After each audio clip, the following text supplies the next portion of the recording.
Hi, this is Marcus Netto from Bluefish Design Studio, and today we're going to talk a little bit about westhills.org, which is the website for West Hills Community Church. They're located, I believe, a little bit north of San Francisco. And the first thing that I wanted to show you is oftentimes when we build out these big sites, we have little pieces of content that don't necessarily fit anywhere else. Now, you can use an add-on to control these pieces of content, or you can just create a single entry using a little add-on, and I believe it's called single entry.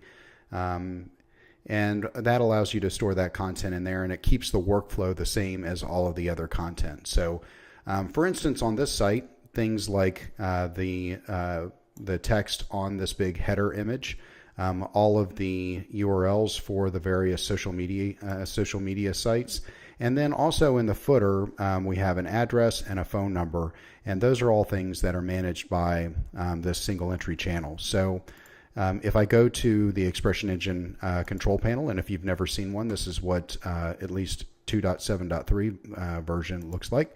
And if you go to content and single entries, you'll see that we have an entry here called overall. And basically what this does is it allows them to control those different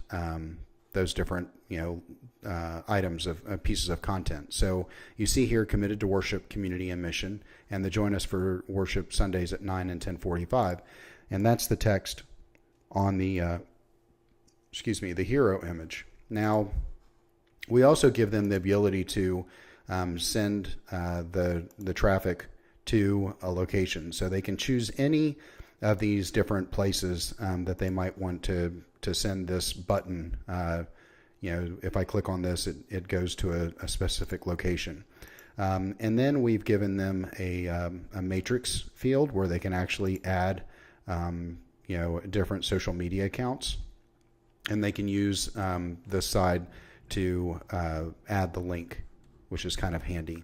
We give them the ability to put in a street address, and they also have a mailing address, which is handy for the contact page. So if I go to contact, you'll notice that the street address and mailing address are both listed there. The phone number, and then also the email address that gets used on the rest of the site. So whether it's here or I believe they have it in the footer somewhere, in some other places, anywhere where there's a listing like this where there's an email address, then that custom field is brought in and used. So, but anyway, this is just really handy. We use this oftentimes not just for this kind of stuff, but also to control behavior or the look and feel of a homepage. So if they wanted to add additional images to this hero section, then we could give them the ability to upload files that were a specific dimension, and they could, then they would have control over that. There are a number of different things. So even like these images here, we could have put in, we could have put that into that single entry. I believe that those images are actually part of another channel. So the call out channel and I believe the featured channel are where those images reside. So we just felt like it was easier to put them in a separate channel. But anyway, that's it for this video. And if you have any questions or comments, just hit me up at marcus@bluefishds.com.